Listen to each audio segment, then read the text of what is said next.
Cool. All right.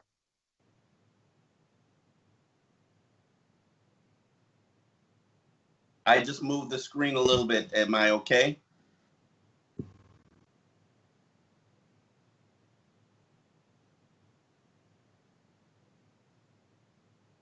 Okay.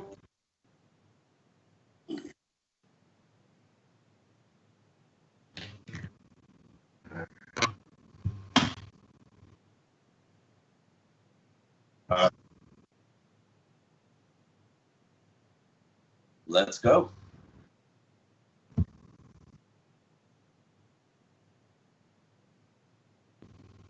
So draft week has come and gone. The Miami Dolphins offseason makeover is finally complete, we think. And now it's time to decipher whether or not this roster has gotten better than the team that finished the 2020 season 10-6, Dave. Are the Dolphins better or worse from the talent standpoint? I am Sentinel columnist Omar Kelly. This is my colleague Dave Hyde, Sentinel columnist, Broward County Hall of Famer.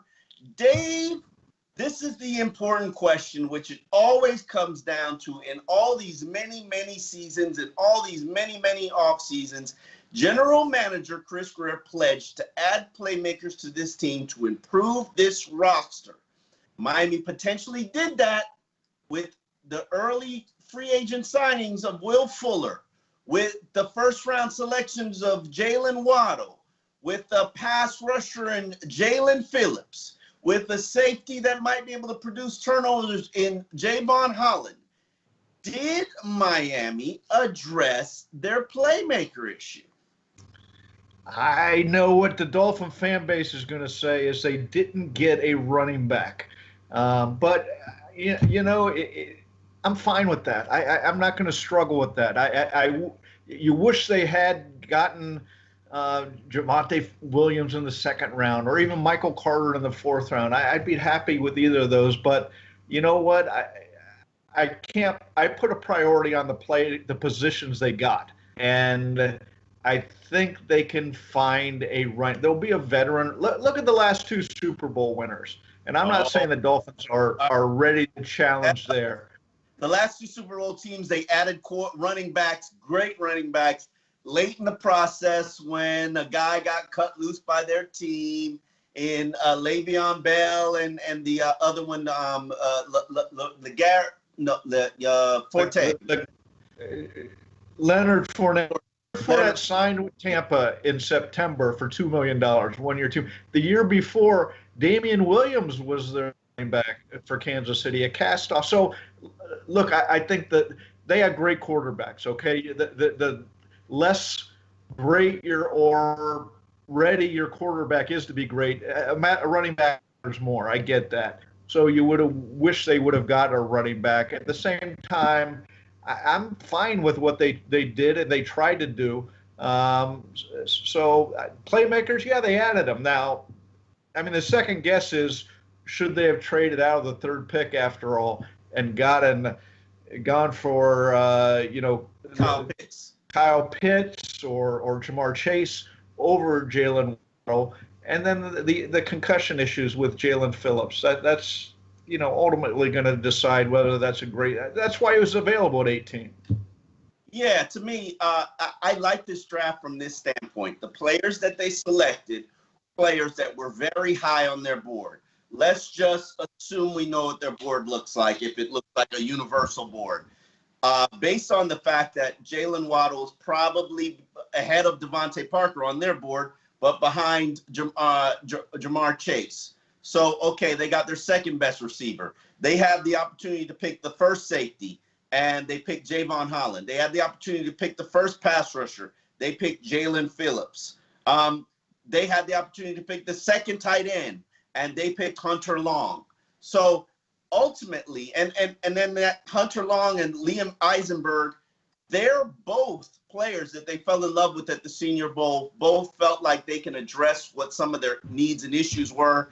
And what I like about this draft, what I find interesting about this draft is a lot of what was circulating out there in the NFL about what the Dolphins liked, what they wanted, what they were thinking, turned out to be accurate, with the exception of the running back.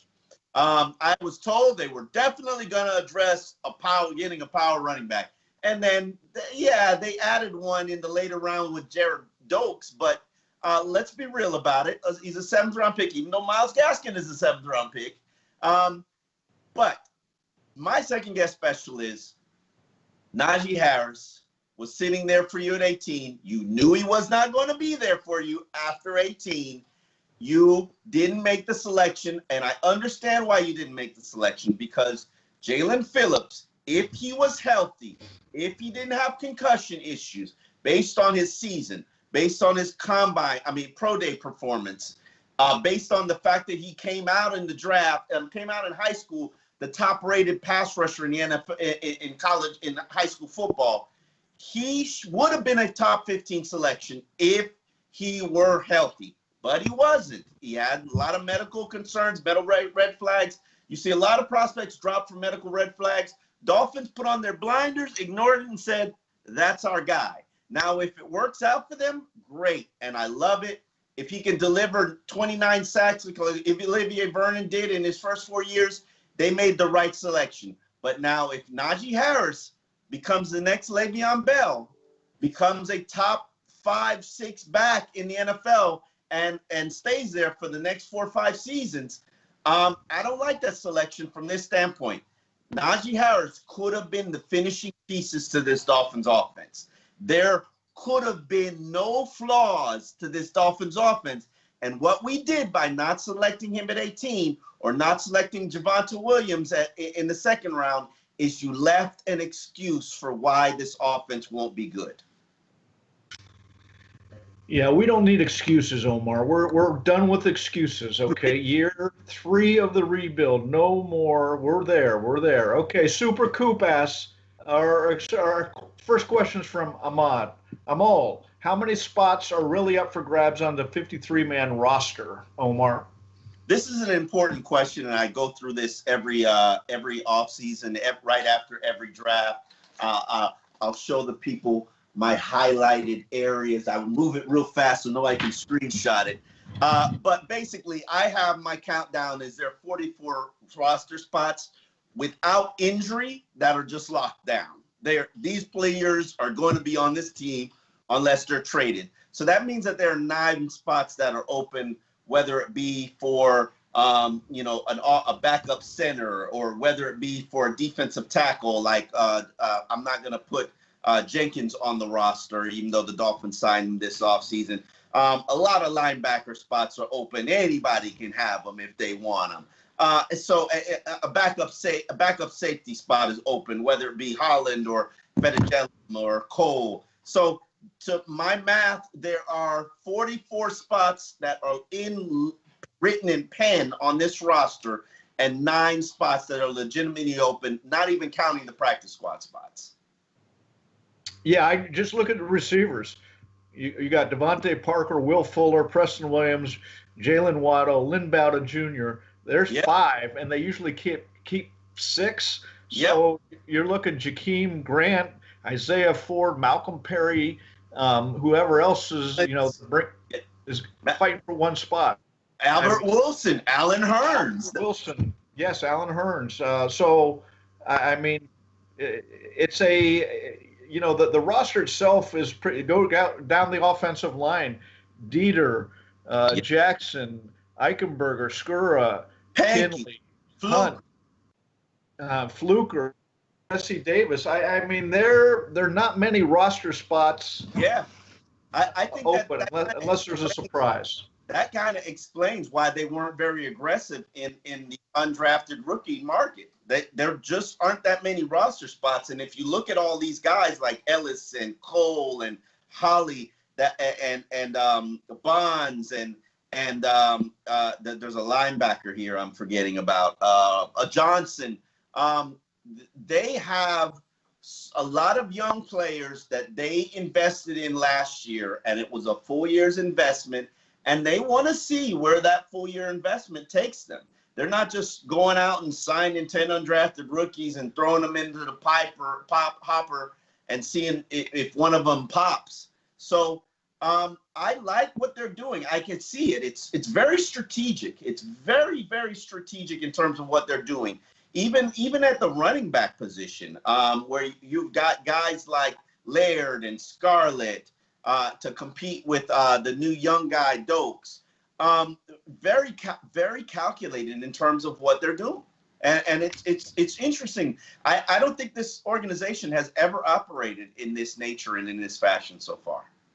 Well, they've never had this many draft picks congregated together too, so that really is going to fill up the roster, because you got to allow them time to develop.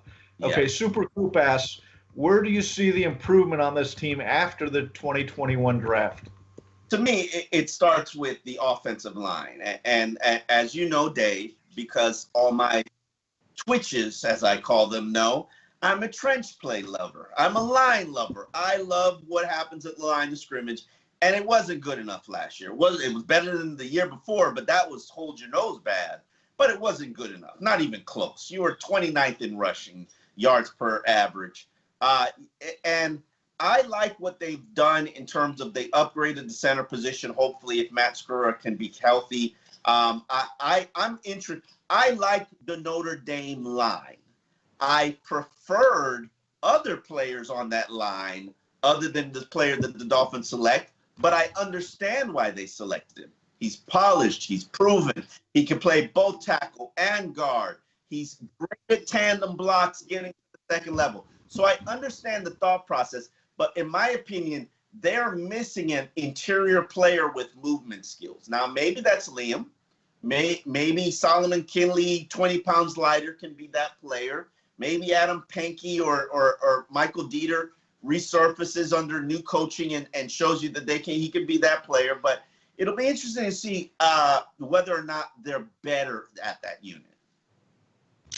Yeah, I'll go another way. The speed on the receiver. They between Fuller and Jalen Waddle, they might have the fastest combination or two-man combination that in the league right now, and that's something that huge change from last year, where there was little separation and little speed to make defenses stay honest. And Brian Flores talked about it after the draft of the ways they can use this speed and force. Very thoroughly explained it too, which I can say I'm thankful for. But they really explained their thought processes. We have guys on the ends right now that you're going to have to occupy a safety with. Those two safeties are occupied. You can't crowd the box. And if you do try to crowd the box, we're going to make you pay. And so it's a chess match that they're playing on every down basis. And now they've created two mismatches that they can put on the opposite ends of the field. So it's very interesting what they've done and what their thought process was. They needed an inline tight end who can actually not telegraph what they're doing. They added that in Hunter Long, which makes me think Mike Gesicki's days here might be coming to an end. This might be his last season here. Maybe they franchise tag him for 1 year and then keep him for 2 years. We got time to figure that out. Mike Gesicki's got to get healthy from his shoulder surgery. And we got to see how it all plays out and how they all fit with Tua. All right, our next question comes from Michael. Omar, Dolphins still need to clear space to sign the draft class. What moves are coming? Potential cuts, potential restructures? I don't think they need that much money. I think they need probably $12 million. They got $11 million. I think there are tons of ways that you can clear roster space. Right now, you just got to clear enough roster space to sign your rookies. But Albert Wilson, Jakeem Grant, Allen Hurns, I've mentioned them all throughout the offseason. They're young, they're wide receivers that carry roughly about $3 million in cap space each. Allen Hurns is a little bit cheaper. If you want to create more cap space, you trade them away or you release them. Somebody's getting released at some point, or somebody's getting shaken down. I think, or there might be a trade. I really do believe that Jakeem Grant will probably be traded before it's all said and done, before they line up for the first snap of training camp. If we think about what happened last offseason with the Dolphins, they traded Charles Harris. They cut Taco Charlton. They went out and they traded Adam Shaheen, traded for Adam Shaheen. They make tons of moves from now till the first week of training camp. So we can expect more moves. Yeah, I don't think this is a concern. Yeah. Getting the cap down. There's a lot of ways they can go about it, and this will just be bookkeeping or. For the interesting look, I really like Jakeem Grant, but now you got Waddle, who's a return guy. There are other return options, and that's what Jakeem Grant really, that's his bread and butter. And so if you got to decide, is Waddle going to return punts and kickoffs, which it sounded like that was one of the reasons they got him. In which case, Flores actually mentioned it, Dave. Probably 4. Every time he was talking about Waddle, he said he also can return. Yeah. So that would suggest, and I like Jakeem Grant, but he at nearly $5 million. I mean, you're looking at a quick way to get to the cap. That looks to be the most obvious way, unfortunately. So the major concern about the Dolphins draft is that they didn't exit this process with a featured tailback, which seemingly wasn't on Miami's shopping list, and they didn't select a center. Are Myles Gaskin and Matt Skura the final answer? We're sure both will have to compete for their jobs. Skura and Tyler Gaither and Cameron Tom as the experienced centers on the roster. Miami's also had Michael Dieter snapping for a full season. Gaskin and Salvan Ahmed collectively rushed for 903 yards, 8 touchdowns on 217 carries. Can they keep Miami's rushing attack without help? This is what do you think, Omar? Because it leaves the one glaring area of concern about this team, and the Dolphins can easily address that. Go sign Le'Veon Bell. Go sign a Duke Johnson. It's not like oh my God, we didn't address running back.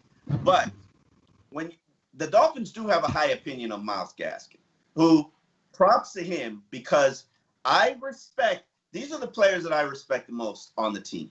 The guys who've earned everything that they've gotten. Myles Gaskin earned the starting spot. From day one of training camp, he was a training camp standout. They gave him opportunity because of how he performed at training camp. He showed you that he was the best back. He got the job. Young guy comes in, does well. Myles Gaskin comes back.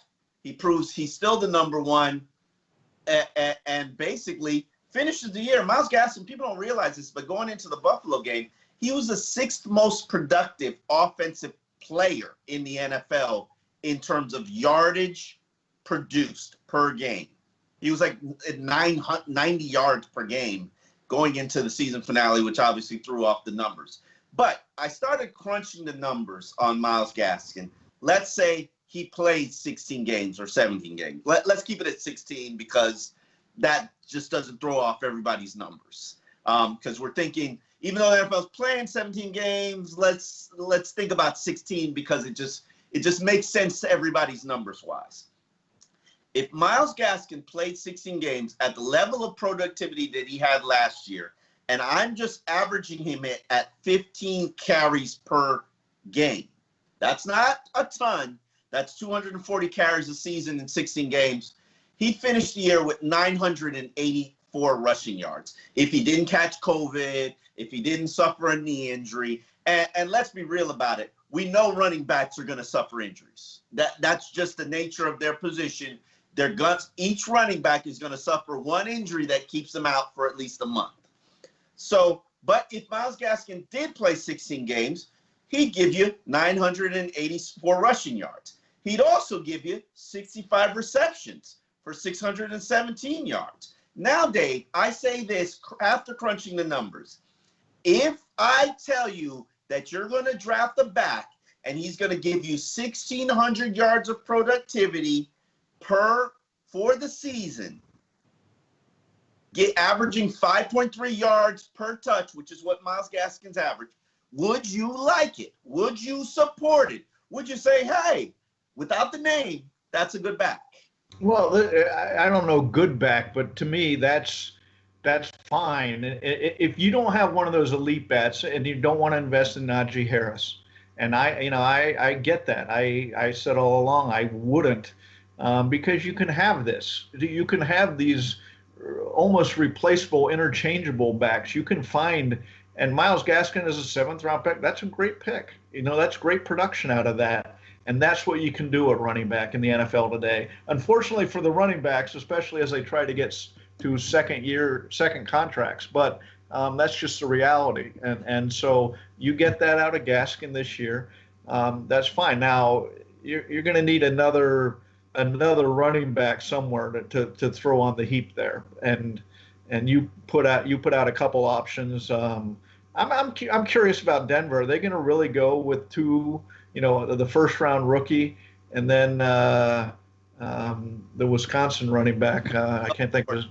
Yeah. Are they going to keep both of them? Probably, but I'm just curious that when teams carry two big investments at running back, and I get that first-round pick isn't as a financial investment, but second round, okay, but. The number 33 pick they use, that's a big investment at running back. But to me, I think you stated the case perfectly of why, Myles Gaskin's a nice player. He's an interchangeable running back.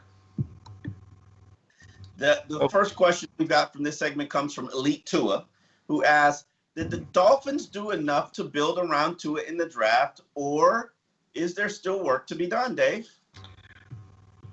They did a lot to build around Tua, and depending on your thoughts at running back, they did plenty. They added a tackle guard. I'm curious to see how this offensive line shakes out, where everybody ends up. But they obviously have thoughts and where it's all going to go. But they added they traded up. They traded a 3rd-round pick to move up higher 2nd round. So they yeah, absolutely. They love this guy to do that, Eichenberg. So there's that. Obviously, Jalen Waddle changes. Like they were settling on an offensive lineman. Chris Greer said, we knew that a run was coming, and it was probably going to take our player. We moved up to address that. And so this guy was clearly somebody that they targeted. And a lot of people feel like he could have been a 1st-round selection. So comes from a very polished program in Notre Dame that's done a great job of sort of improving, taking the talents that they have and polishing them up, their technicians. But in terms of talent for Tua, okay, we said last year, no playmakers. Okay, so you add Will Fuller, you add Jalen Waddle. We had a one-dimensional tight end in Mike Gesicki. Now we've added a Hunter Long who can do both jobs. To me, the biggest issue is who's going to be that power back? Who's going to punch it in on 4th and 1? Who's going to punch it into the goal line when you need 2 yards and you're in a situation where you got to run? Well, they feel like Malcolm Brown, who they added as a free agent from the Rams, sort of fills that need, fits that mold. And then we've got an H-back in Sathan Carter. So have they upgraded and improved their weaponry? Absolutely, they have. Now, the only question is, do you have the backs that you need? Yeah, I mean, that should be enough. You're going to get a read on Tua this year. Okay. Our next question is from Turo, who asks, do you see the Dolphins making any more free agent signings? And if so, what position do you think they'll target? I could definitely see this team still adding a running back. The question is who fits what they need. Le'Veon Bell is out there. He's a South Florida native. He trains down here, lives down here. I just don't know how much he's got left. And certainly he needs an opportunity to redeem himself. Would that be the Dolphins or would it not? Or would he latch himself onto a team that's playing for a title? Who knows? Todd Gurley had a mediocre season with the Atlanta Falcons. I don't think there's much left on that tread. But then again, there's a guy in Miami, Duke Johnson, who has been sort of a number 2 kind of RPO style fit. can catch out the backfield, can pass protect, decent runner. I think that that's a perfect fit for Miami. And then we get to the pass rusher. I do believe that they still need one extra pass rusher. I still think they're probably a pass rusher away. You can't just assume that everybody's going to be healthy throughout the season. So I'd love to see them sign Melvin Ingram or Olivier Vernon. But, those things will come in time as training camp goes on, injuries start to take place, and we see where this roster is from just a talent standpoint. Yeah, and the June 1st cuts, see what veterans are out there. So, I mean, I think you hit it right. They'll probably get a veteran running back. Yeah. In some form. And wait till teams start trimming their roster to 53, and you can go out there. There might be 10 quality running backs out there. Yeah, I think that you'll have a pick of a choice of 2 or 3 veterans, and then you'll see, do they fit what you want to do and what you need. So much of this team's focus has been placed on the offense, but has Miami's number 6 ranked defense kept the status quo, Dave? Have they improved this offseason? Plenty of people have picked this unit apart when it comes to the offseason decisions. They got rid of Kyle Van Noot. I call him Van Noot. I'll admit it's not a mistake. They got rid of Shaq Lawson. They didn't re-sign Davin Godchaux.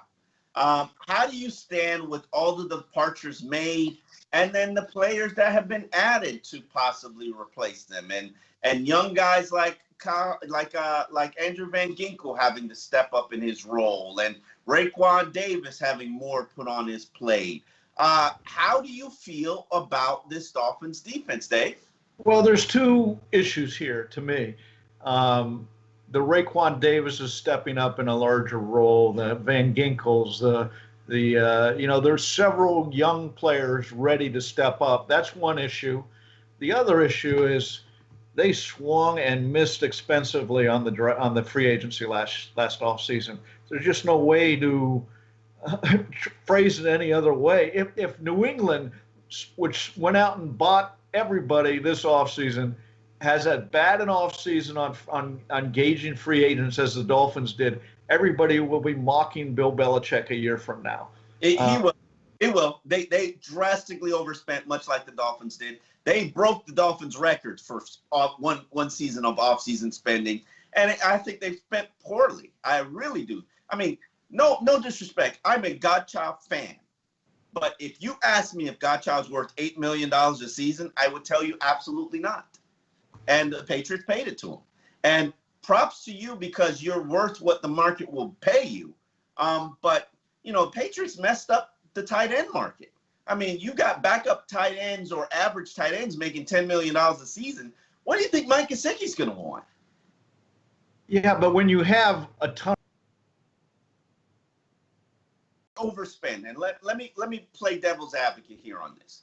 You say they overspend, and let me play devil's advocate here on this.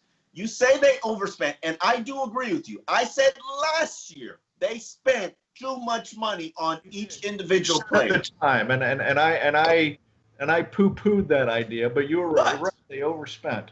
But the offseason that you had, the free agent and the money that you threw at this problem, it got you to 10-6. Did it not buy you a lot of hope, faith, optimism in this organization that things are headed in the right direction? Didn't you get the desired results? Well, and to add on to that, if Steve Ross doesn't care about writing the checks, why do we? The problem is, one is, other than Emmanuel Ogbah, did they get any pieces? This team, he would still be a starter. He'd still be a top 3 performer on this team. But the contract just didn't make sense for you. You knew you were going to cut him at the end of this year, so why not fast forward the process of the development? What I think that they've done this offseason, and this is where I said this on Twitter and people kind of got uncomfortable with what I said, because I don't necessarily look at this roster as a better roster than what they had last year.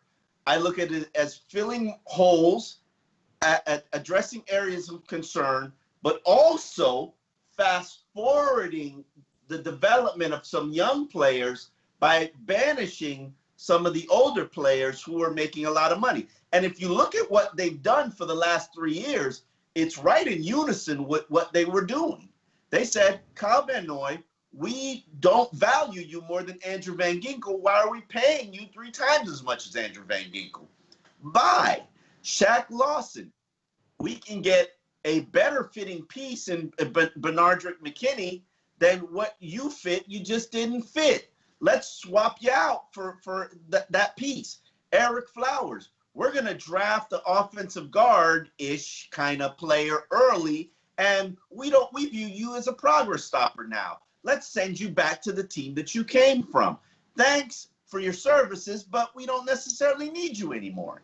And while that fast forwards and speeds up this young youth movement and the young player development, I don't necessarily think it's going to make them a better team out the gate. The only thing, in my opinion, that's going to make them a better team is Tua has to be better. I mean, you got rid of Fitz, who, I'm sorry, if you can't admit to yourself that Fitz is a better quarterback than Tua, something is wrong with you. Is he going to be better than Tua forever? No. Tua's going to improve with his development.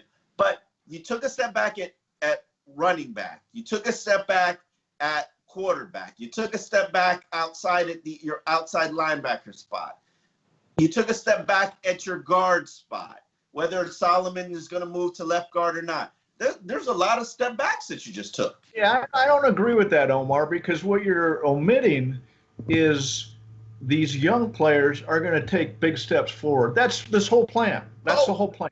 Okay, so that's the idea. The 3 rookie offensive linemen will take a step forward, and they have to. Okay. Back to the question, do you see, about the defense? Did it get better? Yes, they got a first round, a guy who would have been in the top 10 of the draft if he was healthy.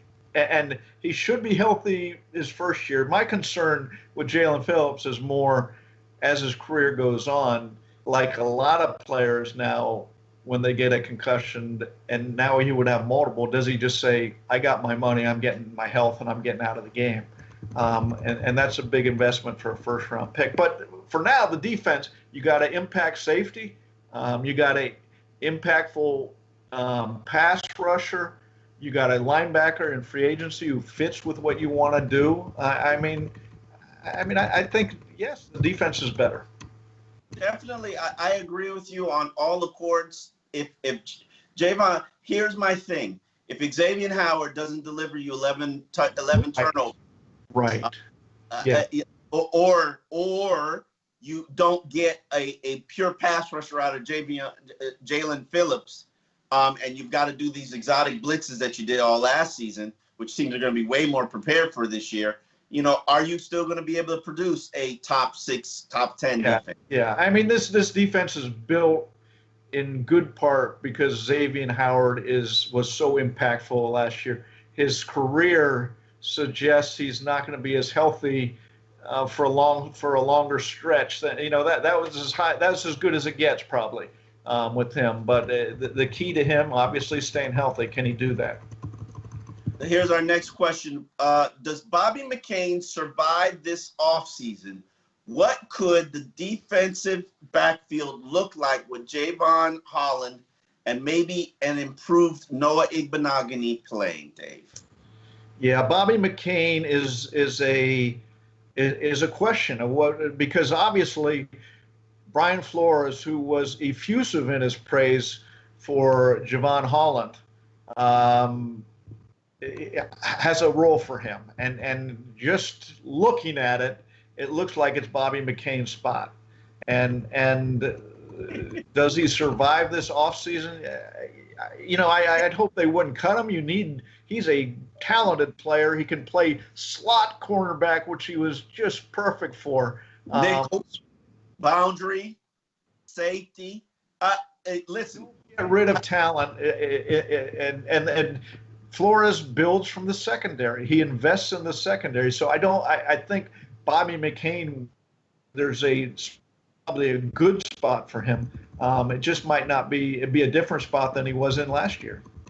Well, they added Justin Coleman to the nickel spot to compete with Nick Needham, superstar as I call him, and also people underestimate Nick Needham's still a young player that's developing. He played his first year in the nickel last year, so he's going to get better. He's seeing more film. He's understanding more, but he was speed deficient, and I think Javon Holland gives you the opportunity to address that speed deficiency. When you've got an Isaiah McKenzie who just ripped him a new one in that season finale against Buffalo, when you're facing one of those speedsters, then maybe you move a Javon Holland in.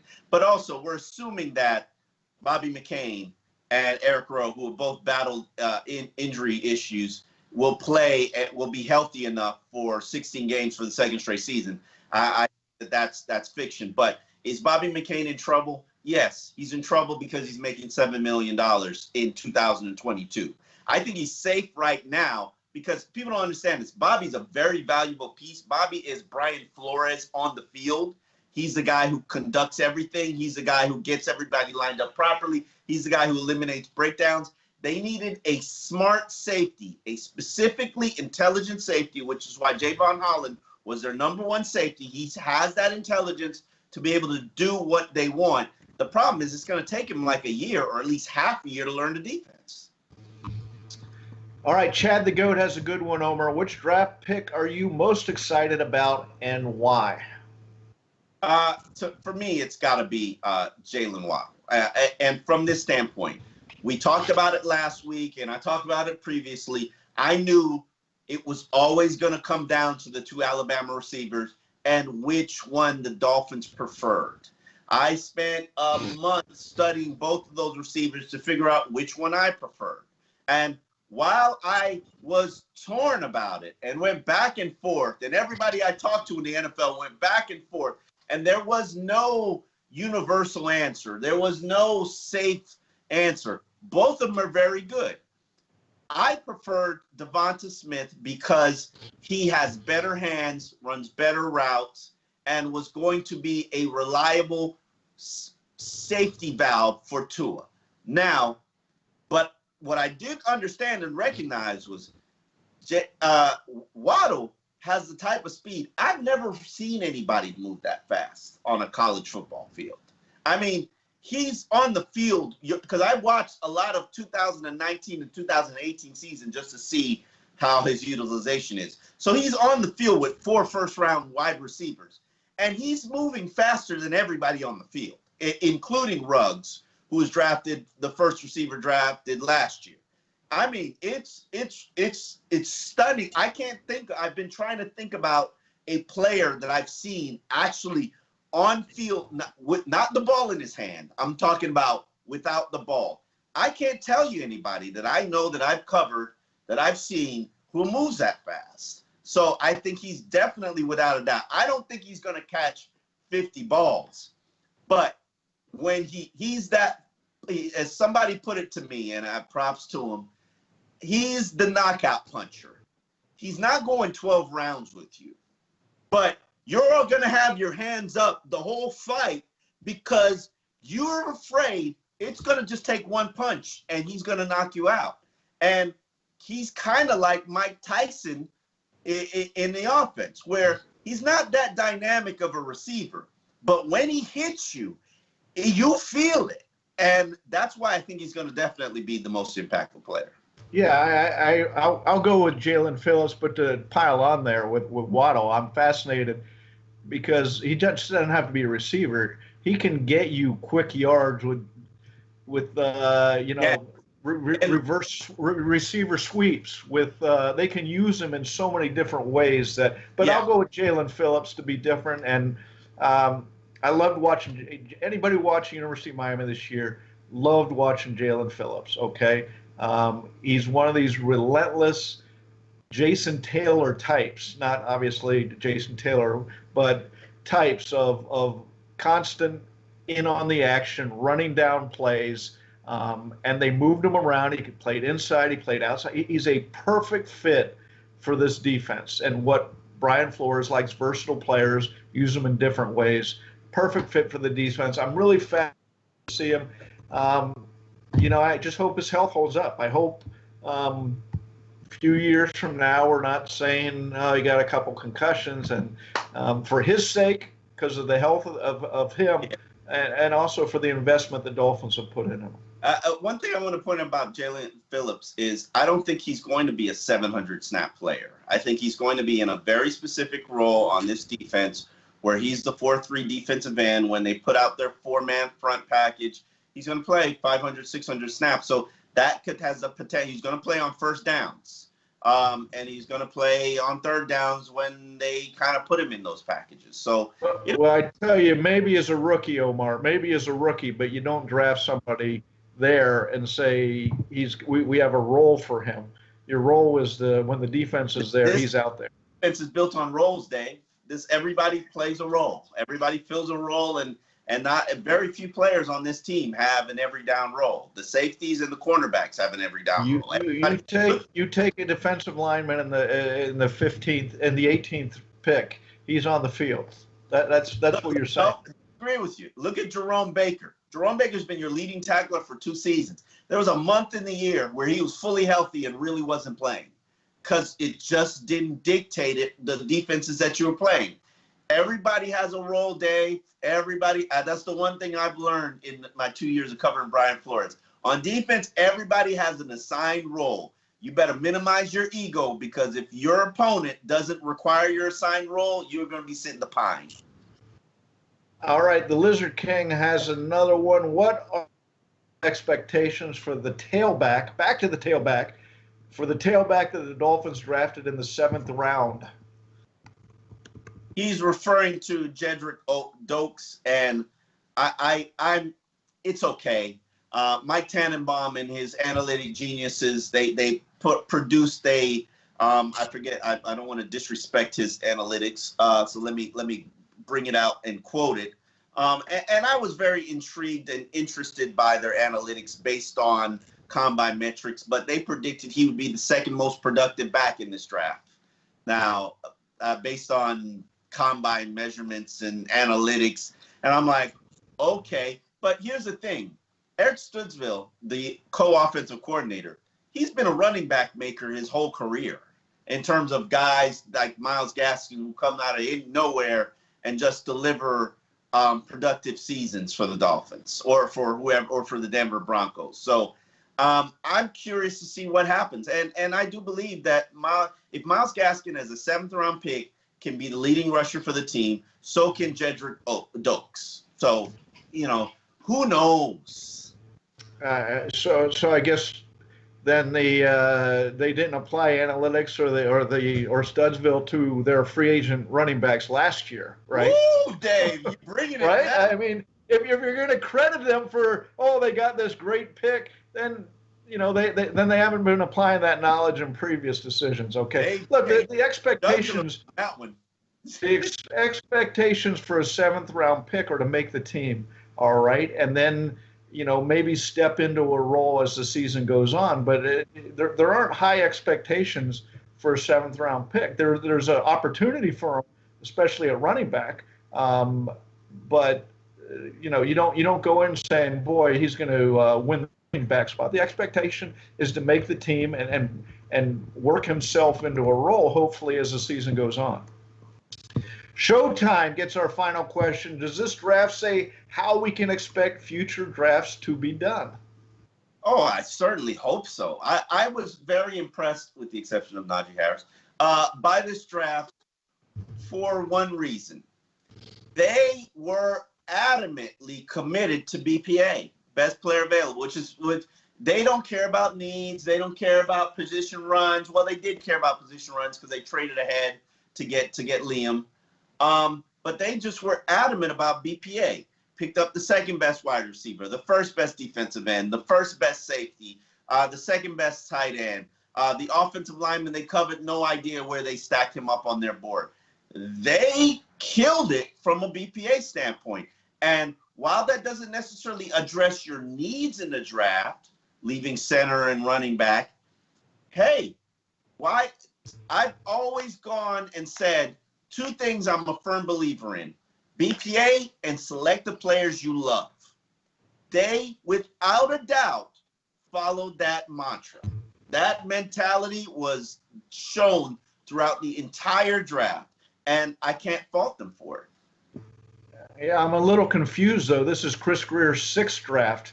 Why would this draft, his philosophy is developed to take BPA? We've known that. I don't know that this draft was any different philosophically than previous drafts that he's run with the Dolphins, okay? I mean, the one thing that he's done is accumulate draft picks in this rebuild, and I got you. Let me counteract what you just said, because you make a valid point, but let me counteract what you just said.